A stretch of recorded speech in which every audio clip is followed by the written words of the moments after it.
everyone, thank you so much for joining us on the Press Room Live. This is something that we look forward to here on the Star Sports Network because it's a unique one this time around for our coverage of the IPL. We give all our friends in the media an opportunity to ask those questions to our star cast that we have assembled for you during our coverage. And a lot of fun today because we have two very unique individuals who will be questioned, thankfully not by me, but by the press. They've done a lot of press conferences in their life, so we've geared them well enough. Multiple World Cup winner Aaron Finch with us in the house, also represented 9 IPL franchises, and the man from CSK won titles with them, Finch Badrinath, also joining us. And of course the stars of our show are all our friends from the media, from print, from broadcast, who are joining us on this show. Thank you so much. Looking forward to all the questions that you have for these two gentlemen.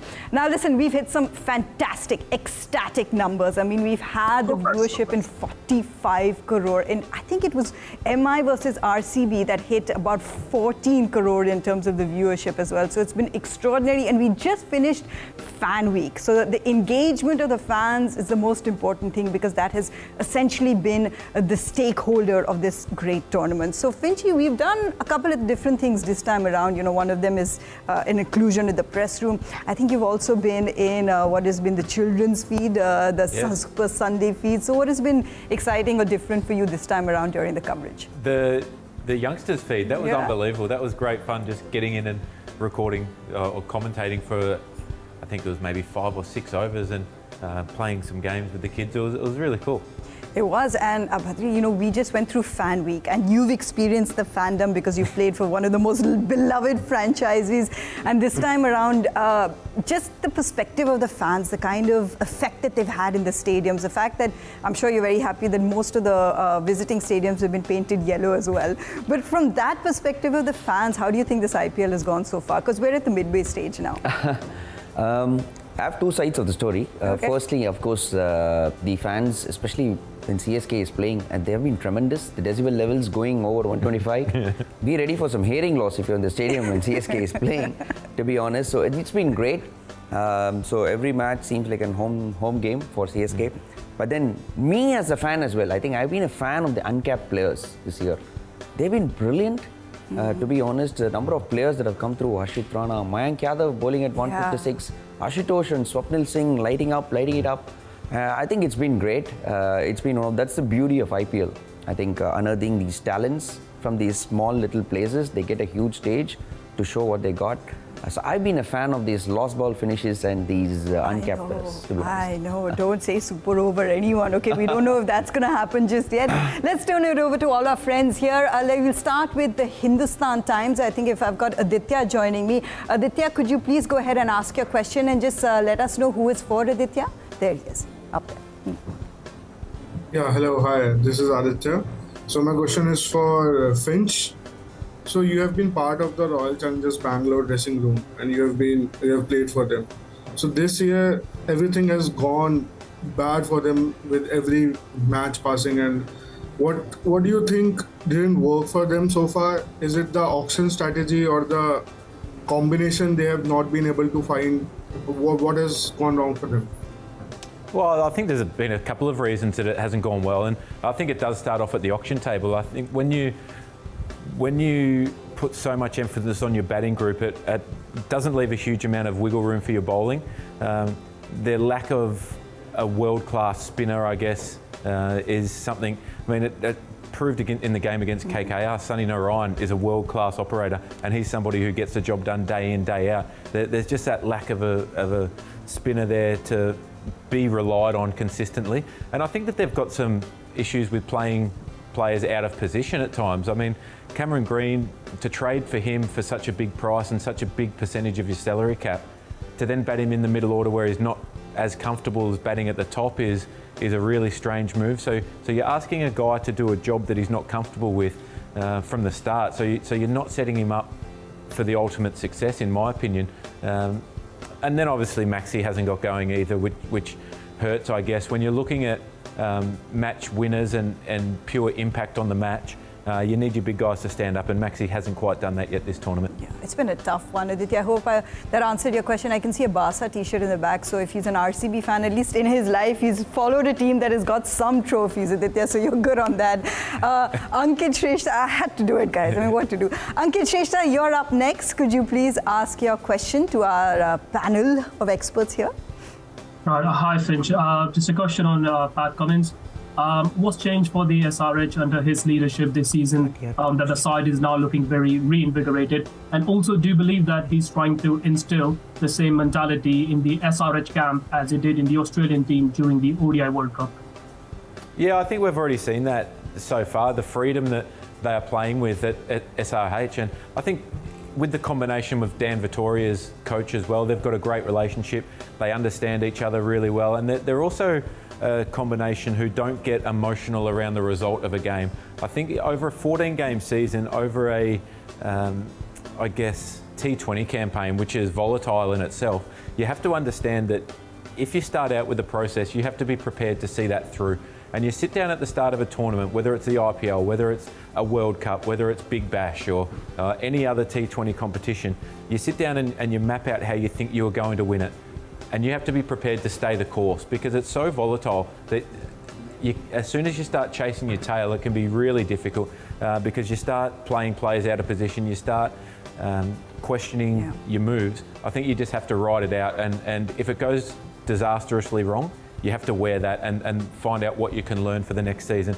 From Australia's point of view and SRH, Pat's been a wonderful leader. I think the calmness that he brings to a group, and I think being a bowler, I saw some quotes from Natarajan saying that he can sympathise with a bowler when it's not going well. He knows what to say at the right time.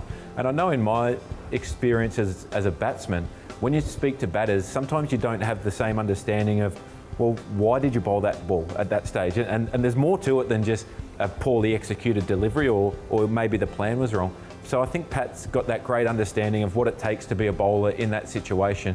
So he gets through to them a lot easier. Certainly no sympathy for the opposition bowlers at Sunrisers scoring all those record runs. Adding to Finchy, I think the Natarajan point, like you mentioned, he's been brilliant. He's been more than just a captain. He's been like an extended friend or extended parent. Yeah. You know, always there, saying the things that I'm always there for you. I'm going to back you. Come, you know, no matter what. Because let's be honest, this IPL has been brutal on the bowlers. It's been really, really hard, pushing them to the, you know, the absolute limit. So I think he's been great. I think probably undoubtedly he's the best captain of this IPL so far, according to me. And Badri, we are at that halfway. We've passed the halfway stage now. We're getting an idea of what the top four could look like. So don't name the obvious ones, but the players who have impressed you so far as we hit this halfway mark. Mumbai Indians. No, the players who've impressed you. Yeah.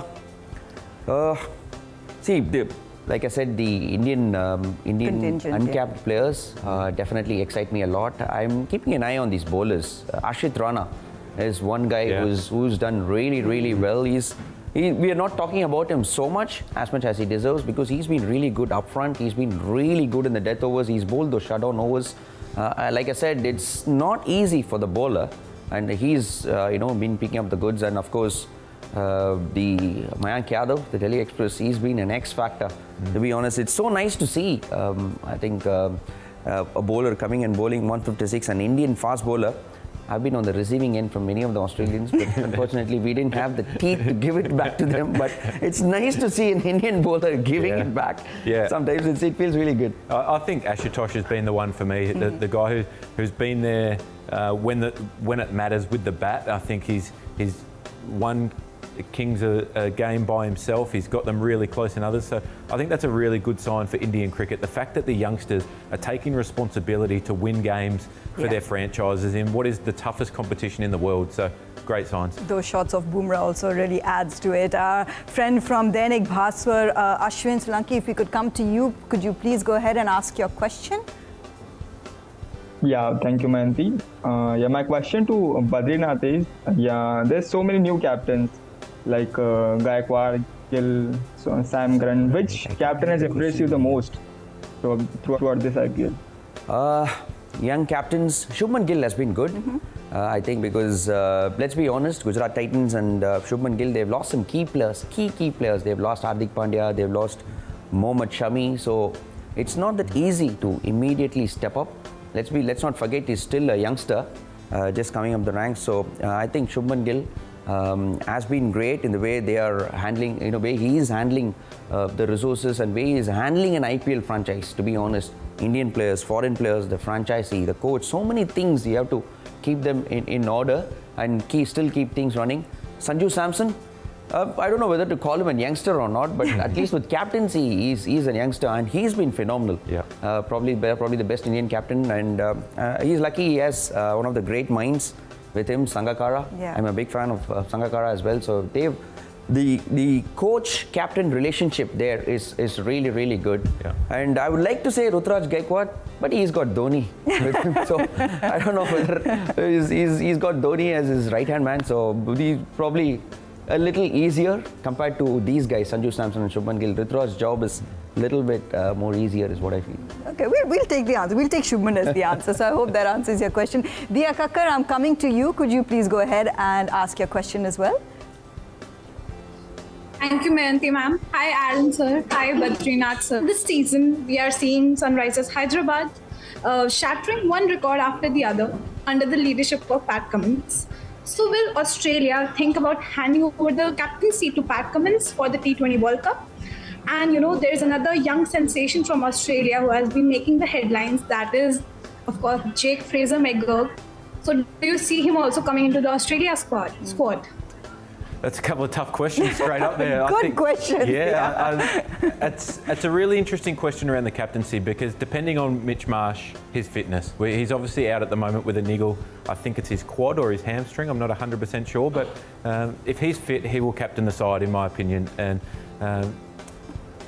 Australian cricket is really mindful of the load on Pat Cummins as a player and as a leader. It's incredibly time-consuming to be a captain of an international team and a franchise for that matter. So the fact that he's doing Test cricket, ODI cricket, IPL, that's an incredible load, as well as playing 3 formats of the game and expecting to be at your absolute best day in, day out, which he has been for the last couple of years. So I think the recharge that he needs away from the game will come through Mitch Marsh captaining, and I've got no doubt that he's the right man for the job for Australia at the moment. In terms of Jake Fraser-McGurk, Australia have got some seriously tough selection questions when they're picking their squad in the next week or so. I know that they're meeting later in the week to have their initial meeting. They'll probably have 2 or 3 to go through the squad and dissect everything, but his name will be well and truly on the table, and there'll be some nervous guys around, I reckon, waiting for that squad to be announced because there's so many players, so much talent in Australian cricket at the moment. It's really exciting, isn't it? And just talking about Pat Cummins, just the year that he's had, anything that he's been handed in terms of ICC Test Championship, the World Cup, it's resulted in trophies, and the way that Sunrisers are playing, you would believe that he's played a huge role in that with his leadership and his mentorship. Let's hear the captains. I think, first of all, being T20 cricket, I've not captained any T20 cricket. It's a really fast-paced game. You don't have long to think about bowling changes. So I'm looking forward to that challenge. I think as well, captaining Australia, you know the guys really well. I've played with the guys for 15 years, some of them. Whereas coming to a new franchise, you're meeting a lot of the team for the first time just before the game. So again, that's also exciting, meeting lots of new guys, seeing what makes them tick, trying to get the best out of them really quickly. He's really had an extraordinary time, hasn't he, Pat Cummins? In fact, Badri, if you think about it, Sunrisers Hyderabad, when they lifted the trophy, they were a team built around their bowlers. And we spoke to Tom Moody about this. I mean, they had the Fizz with them, they had Bhuvi in his prime, they had Rashid Khan, and now they've changed their brand to just be a batting-centric team and literally batting oppositions out of the game. Yeah, like you mentioned, I think every team that wins IPL, they have a certain style of play. Like you mentioned, when they won in 2016, and till even then, about 4 or 5 years, they had a very, very strong bowling unit. They used to put those targets on the board, 150, 160, and they had the bowling to defend it. That was their style of play. And Warner, of course, David Warner carried through carried the batting through. This year, they seem to have a style of play. We all know what their style of play is. They just batting, they just go all guns. And then Pat Cummins with his men are maximizing their bowling attack. So it's important. In between the few years, about 4 years, they had lost their style of play. I think they were just finding what exactly is our format or is our blueprint, the way we go and execute it. I think so. This year, I'm very, very confident about Sunrisers Hyderabad, and they are really exciting to watch. Let me be honest, they are really good to watch. They are box office, aren't they? Yes, they are box office team, and I think it's brilliant to see them back on track under a really, really good captain, and they have a very, very exciting style of play. I really like Sunrisers Hyderabad this season. My only issue with a team that is a little bit one-dimensional in the way that, yes, they just go out and they're all-out attack with the bat. If they come up on a wicket that is not batter-friendly, if it's something that you have to grind out a total, if it's a surface that you might get to Chapok and it's a turner, you can't just walk out and smack them out of the park, ball after ball. So do they have the ability to change their game plan after assessing the conditions, or do they just say, you know what, we've come this far, we're going to stick to it, and we're going to keep going forward, and whatever happens, happens. It will be exciting to see. Divine from Times Now, you have a question for our experts. Please go ahead, Divine. Hi everyone, my question is for both Finch and Badrinath. Among all the options India have for the upcoming T20 World Cup, will you guys pick Dinesh Karthik above everyone? Amongst all the options that India have for the T20 World Cup, it's for both of you. Would you pick Dinesh Karthik over everyone? That's a good one. Statemate. That's a good one. Statemate. Whatever answer you have here is going to be a headline. So and it's okay. It's just the press who are watching. That's all. You know how when you buy products, it comes with certain conditions. I have one disclaimer with this. See, if you're going to pick Dinesh Karthik, you have to play him in the 11. You have to play him in the 11 all the matches. Can you do it? Does the 11 in Team India have room for a player like Dinesh Karthik? That is what is my question. Because let me be honest, he's in the twilight of his career. So I think he's probably not going to be useful if you're just going to keep him in the squad. And it's not the right way to go. I would rather go for an youngster. But if you're certain that he's the finisher you want, then if he's going to play in the 11, I will select him. But then the finisher role, there are many options who have gone ahead. I think Hardik Pandya, I suppose he'll be there in the 11, and that category is very, very rare. You don't have Indian all-rounders, so probably he'll be there. And looking at Jadeja, he's also a finisher. He's done well. Rinku Singh has been phenomenal. So will he get ahead of all these players? I see Rishabh Pant there as well as a keeper. So probably it's about the position that you have to see. So I'm thinking if the selectors go, okay, no, Dinesh Karthik is better than all of these players, go ahead with him, stay with him for throughout the tournament, give him one last go. He's done an amazing job of talking around in circles then and not actually answering the question. You did not answer the question then. If with as much respect as I have for Dinesh Karthik, I will. This is the time to look forward. I will think, back the other finishers, go for Rishabh Pant and Rinku Singh. They deserve the chance. I agree. I think that, yes, he's playing well in the IPL. Yeah. I think that these young kids are serious players and could start to help set India up for a long time to come. So I wouldn't pick him personally. Well, I mean, he'll go for the T20 World Cup as a broadcaster, I'm sure. So, he'll still be there. It's fine. We can use that impact sub rule at some point. If you need a replacement in the team, take your kit back to the Caribbean DK. That's what you're saying. Tushar, let's come to you. Tushar from NDTV, you have a question for our experts. Hello, Mayanti ma'am. Thank you so much. My question is for both of you that apart from Bumrah, currently no other India pacer is performing well currently. So will pace bowling be a big concern for India at the T20 World Cup? I think that the spin could get them out of trouble. I think the form that Kuldeep's in, I expect that he'll be in that squad and in the starting 11. So I think that could cover up a few issues at times. Arshdeep, I feel, is still he's a quality bowler. He can swing the new ball. He hasn't quite got it right. He's not in his best form at the moment, but I think he's got all the tools to, I guess, have a big impact in a World Cup. So, I think that they'd be slightly concerned at the moment, but at the same time, understanding that it's still 7 weeks away until they play, so that there's enough time to for guys to be playing another 10 games potentially, which that's a lot when you're talking about T20 preparation. Absolutely. Tarun Shastri from The Hindu. Tarun, let's come to you. If you could please ask your question.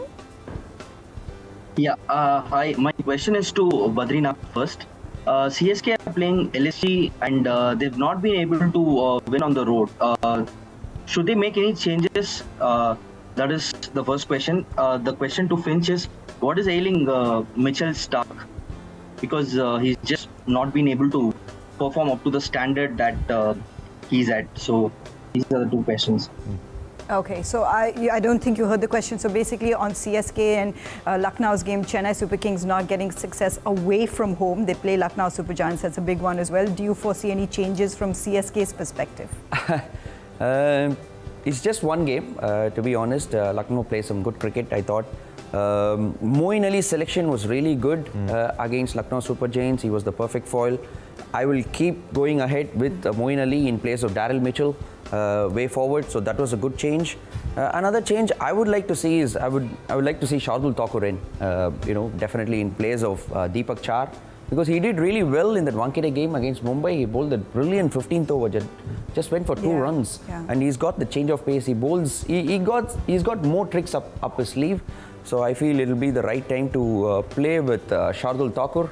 And tactically, I would like to just request and say one thing, that Rutu, please come back to opening. It's enough. I think they've did some experiments, but I think he's best at the top of the order. I think Finchy will agree with me that opening, it's very, very important. Whenever openers have done well, the teams have done pretty well and gone on to the later stages of the game. So Rutu and Rachin, I want them at the back of the order. So tactically, this is the thing, and I would love to see Shardul Thakur in the 11. Or I think if you're going to play such a deep batting lineup, you've got an opportunity to put Moeen Ali or someone like that at the top, because they're not getting off the flyers in the power play. Yeah. So maybe that's just another way. Back to the other question about Mitchell Starc. I think first thing you have to remember is T20 cricket is brutal. It is so hard. We've seen the ball flying around the park, and he'll be the first to admit that he hasn't quite executed as well as what he would like to.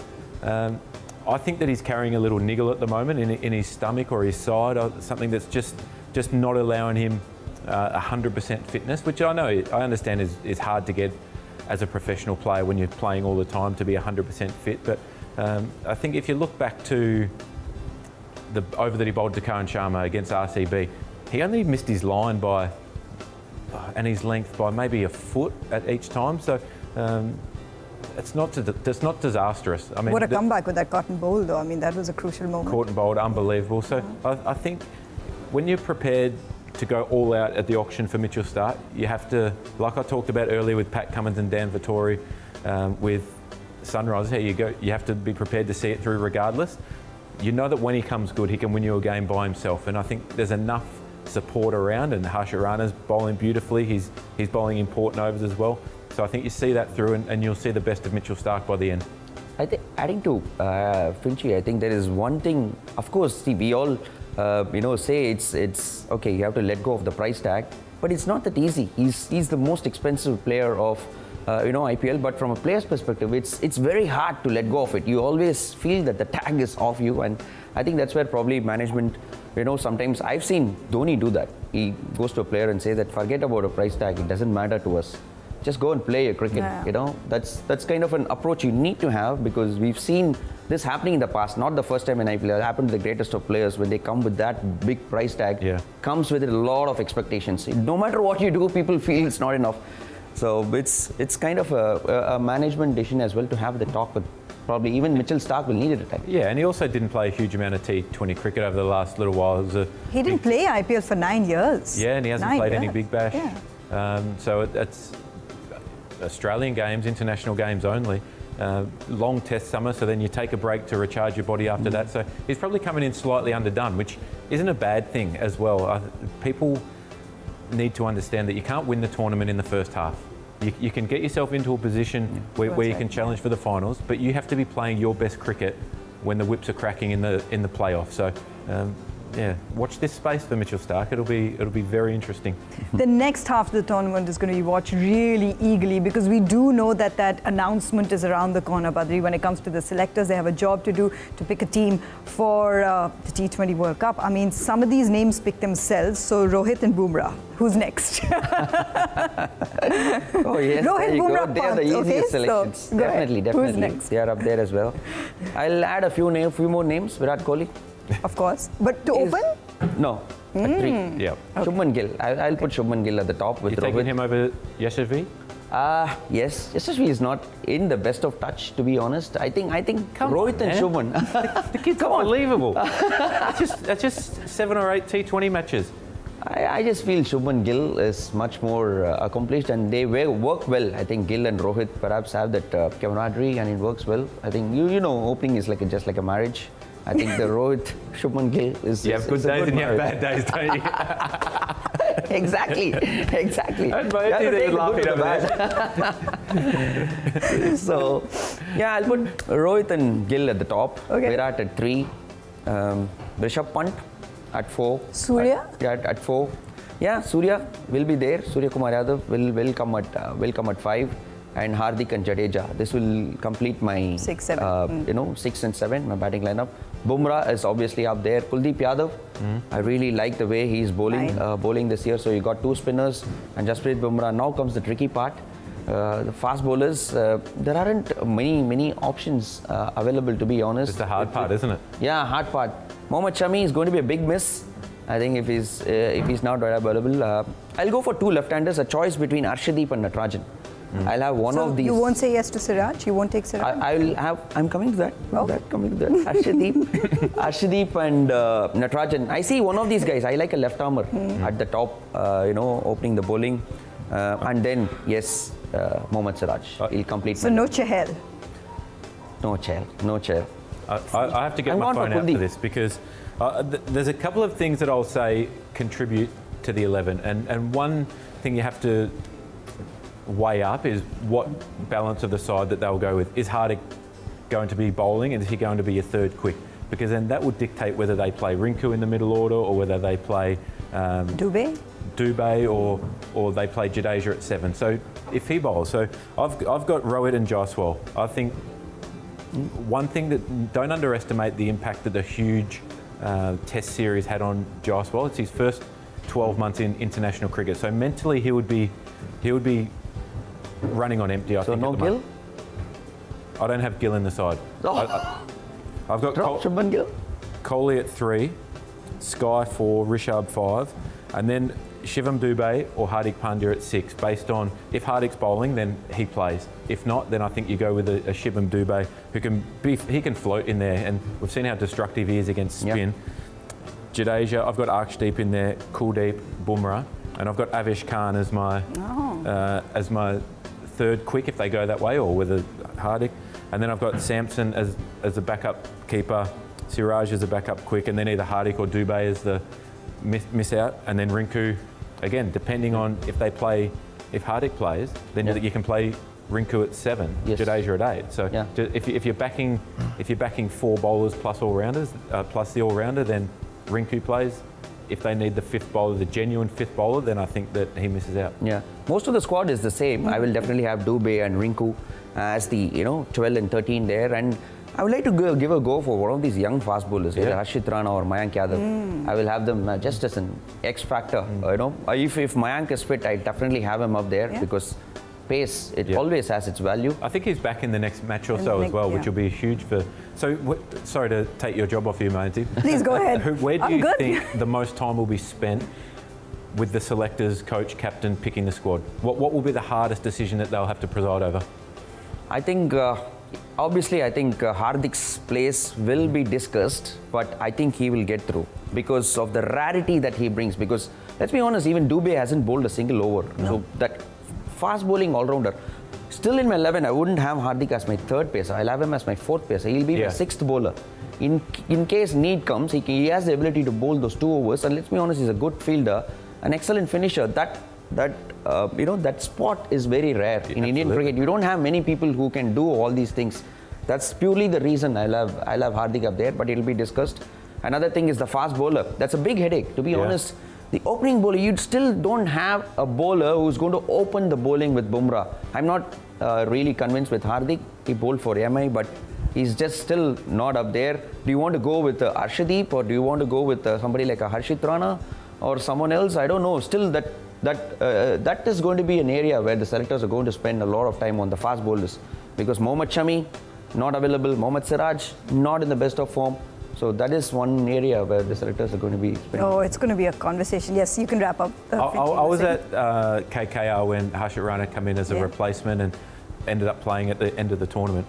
His body language and his attitude towards the contest, towards wanting to be in the big moments, I think that's something that sets him apart against a lot of other bowlers. He will never shirk an issue. He'll never be doubtful going into it. He's got 100% skill. His confidence is through the roof, particularly of his own skills. So that's definitely worth taking into account as well. Oh, it's going to be a great conversation. There's essentially those two areas that, the selectors would want to talk about as well. Let's get back to our friends in the press room who've been waiting as well. Let's go ahead with our next question for our experts. Yeah, hello everyone. My question is for Aaron Finch. So, Finch, you spoke about the mindset of Jake Fraser-McGurk and the kind of impact he has had so far. As an overseas player, the fact that you have just 4 in your 11, how important it is to make an impact, and the fact that he has just gone there and done justice to his potential. What would you like to say about that? And secondly, as an Australian, how tempting is it to have the prospect of Travis Head and Fraser-McGurk as openers? And will it have any pressure on Warner? Well, I think that's why Australia's selectors have got such a tough choice, whether they look to bring him into the 11. He hasn't played international T20 cricket just yet, so going into a World Cup with a guy in great form, with huge confidence, that's one thing. The experience of Warner's very versatile. He can bat anywhere throughout the order. So are you prepared to shake it up for a World Cup when you've been pretty settled on the way that you go about things for quite a while? But I think everyone would be excited by Jake Fraser-McGurk and Travis Head eventually opening their batting together. Like, that could be anything. They both go so hard, and it's just ridiculous, the skill level that these young kids have got and the fearlessness. And it's so important when you come into an IPL or any franchise setup that you don't try and be somebody who you're not, because I've done it myself. When you feel as though you have to come in and prove yourself to everyone, you feel as though you can't just play the same way, because you think, well, I've been bought in an auction and there's the world's best players here. I'm playing against AB de Villiers one day, Chris Gale, Virat Kohli. Yeah. I've got to be someone special. Well, you've been bought for a reason, and Jake's well and truly stuck to how he goes about it, how he plays his best cricket, and it's special to watch. It's going to be really exciting if that is the union as well. Ankit, let's come to you for your question as well. Please go ahead from India.com. Yeah. My name is Ankit Banerjee. I'm from India.com Cricket Country, and my question is for Aaron Finch. So, Aaron, you see, there's been a lot of talk about Virat Kohli's dismissal. What do you make of it? Do you think the over-reliance on technology in the sport is the way to go? That's my question for Aaron Finch. And I ask you this question because with the naked eye, it seemed like he was not out. Even Kohli felt that way, and that's what they are debating. And my question for Badrinath is, why isn't anybody even talking about Abhishek Sharma? The young guy is playing really well. Doesn't he stand a realistic chance of making the World Cup squad as a backup opener? This is for Badrinath. I can't believe that's taken 40 minutes to finally get that question about Virat out. That's extraordinary. But initially, I'm with you. Initially, I thought it looked out, and where he makes contact with the ball, based on where he is in the crease and hands being out in front, yes, it was above his waist. I was always under the impression that it was taken from where the batter is standing. But I think it's been clarified really well. It's a clear-cut decision that the measurements were taken before the tournament starts.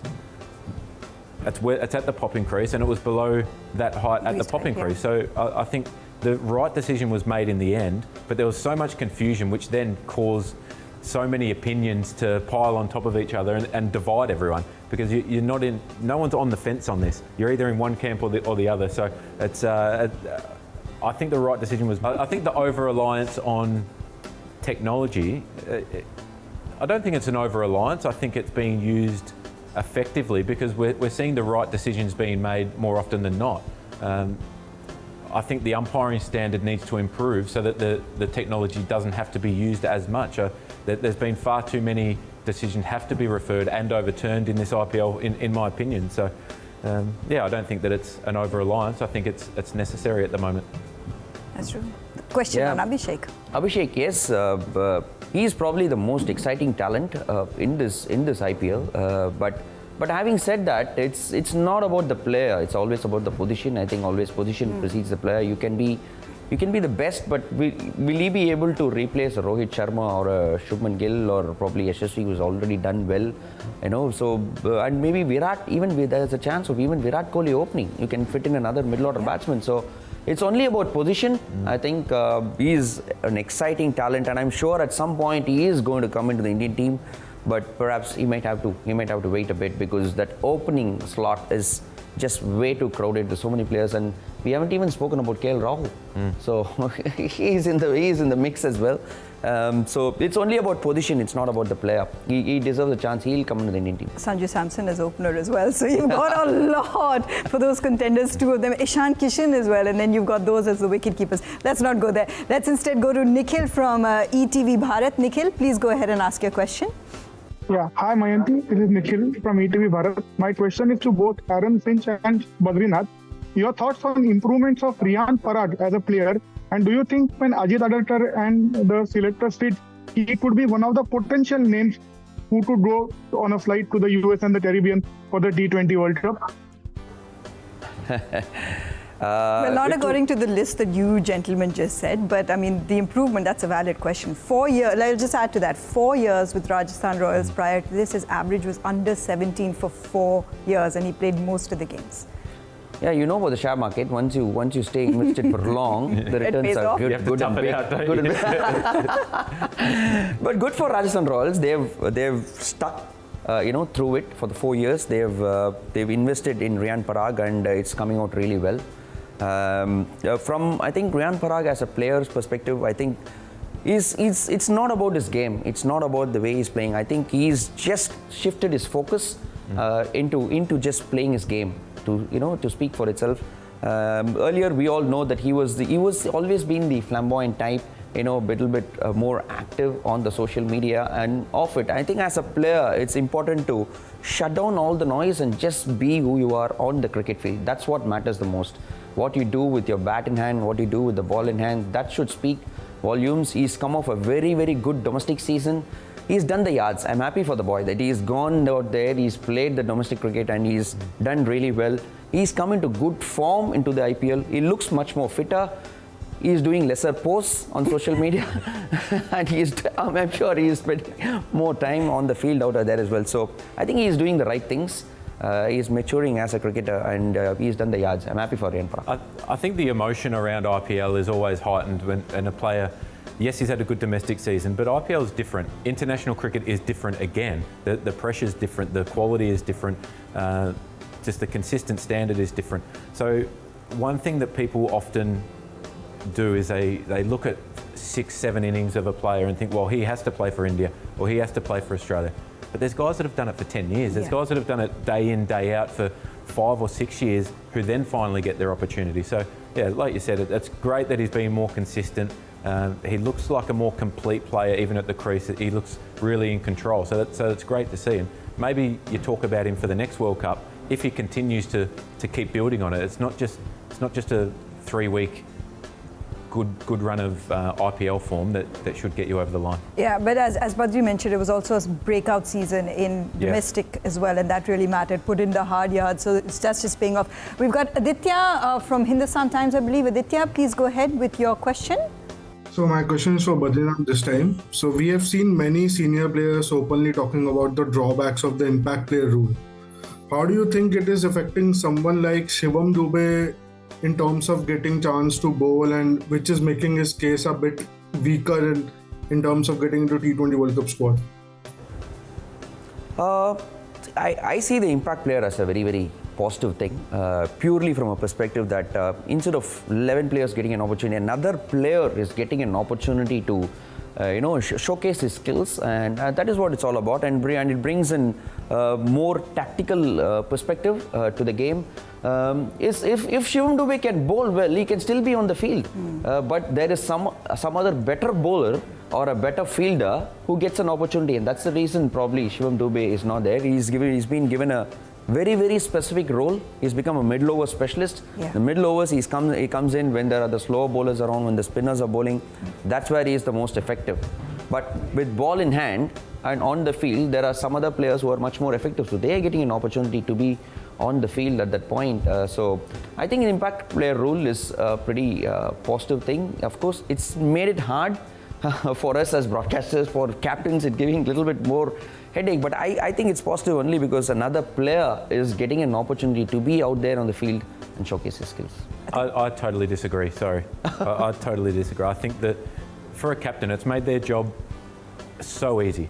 So when you're picking a team, generally, unless you've got a gun all-rounder, you will either have a hole in your batting because you'll have somebody batting at 7 that maybe isn't up to that role. They might be a number 8 that you has to force up, or you pick 4 bowlers and try and use your all-rounders to get your 5th bowler out. So then tactically on the field, you have to be so good at managing when you're able to use them. You've got to find small chinks in the opposition's armour to be able to get through your 20 overs easily. Now, as a captain, you don't have to think because you've got 7 or 8 genuine batters and you've got 5, sometimes 6 genuine bowlers. So I think it takes the tactic side out of it. Yeah, it's been good for the game in terms of run scoring and entertainment because guys are just going out and smacking it with not really any repercussions because they've got so many batters behind them. But I think from an overall game, I agree with what Rohit Sharma said about the all-rounder. If you're playing international cricket, you need an all-rounder, or you're left with 6 batters in your team. So you're just, I think you're taking that opportunity away from some particularly young Indian all-rounders that then get pigeonholed because maybe their batting's not good enough to be in the top 6.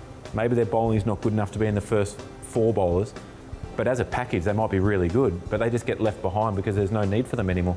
And it's tough. I mean, you look at the Indian all-rounders, it's maybe only Ravindra Jadeja that is actually contributing in both departments when it comes to that matchup, you know. Other side is, I'm just mentioning guy like Shashank Singh or Ashutosh. Ashutosh is getting an opportunity to go out there, and we might not have seen probably Ashutosh. We wouldn't have heard of Ashutosh, so that is what I'm thinking. For the Indian domestic players, it's a big boon when you're impact. It's good for the Indian domestic players, it's not good for Indian all-rounders. So someone has to. Someone at the moment, someone has Peter to pay Paul. Diya Kakkar, let's come to you, Diya. We have so many questions from our friends in the media, but we don't have time for all of them. So we'll go to Diya for our last question here for our experts. So please go ahead. So, hi Badrinath sir, I wanted to ask you this question that, we talk about Chennai Super Kings and of course, then comes the talk about their spinners and their attack has definitely been led by Ravindra Jadeja, the left-arm spinner who can also bat, but then comes another left-arm spinner who can also bat, and I'm talking about Akshar Patel for the Delhi Capitals. So, do you see both of them making it to India's T20 squad for this World Cup, or whom do you want to pick? I think both of them will be there in the 15, but surely only one will play, and of course that will be Jadeja. Unless the conditions are really favourable for the spinners, if we get some slow tracks in the Caribbean with big grounds, probably Akshar will get a chance. But I think both of them will figure because Kuldeep Yadav is another guy who I see as a certainty. So Kuldeep and Jadeja will probably play in the 11, and Akshar will be the third spinner as a backup spinner. Of course, he can bat well and field well, so that adds. So I think there is space in the squad for all these 3 spinners, but there is only space for 2 in the 11, and I think it will be Kuldeep and Jadeja. There you go, Diya. I hope you got that question as well. Thank you all of you for sending in your questions. We ask all our friends in the media to please be there for the next Press Room 1 because we are going to be talking about the selection. And I know that, as you know, it's already started a lot of debates. There's so many contenders for various slots. So please get ready with those questions for our star cast. Is the next one after the squad is named? I don't know, whenever I get the roster when the next one is. I don't want to be on that show. Whenever we get the roster I for was that. wondering why Finch is asking. The selection will be alright. We'll make both of you wear your selection hats as well. Very quickly, just as we wrap up, so we've got Mumbai playing twice, we've got CSK again in action, we've got RCB having to play 2 games. One will be a big Southern derby. Which matchup are the two of you looking forward to the most in the coming week? I'm looking forward to all the Mumbai games. I think Mumbai game, every game is going to be a big game for them. They are a big side, 5-time champions. One thing is that they are known for his comebacks. So let's not rule it out. So I'm really looking forward to the Mumbai game, how they are going to come back into this tournament. I just think the whole tournament is set up beautifully for challenge that 4th spot. Yeah. I think the top 3 are playing so well at the moment that we could almost lock in Rajasthan, KKR and SRH. So then you're looking, like you said, Mumbai Indians making a run for LSG, CSK. It's a real logjam there, and that'll go right down to the wire, I think. And we will enjoy that as well, and of course have many more press rooms. Well, gentlemen, thank you so much for joining us with this one. To all our friends in the media as well, we will see you next time. I hope you enjoyed it. Bye.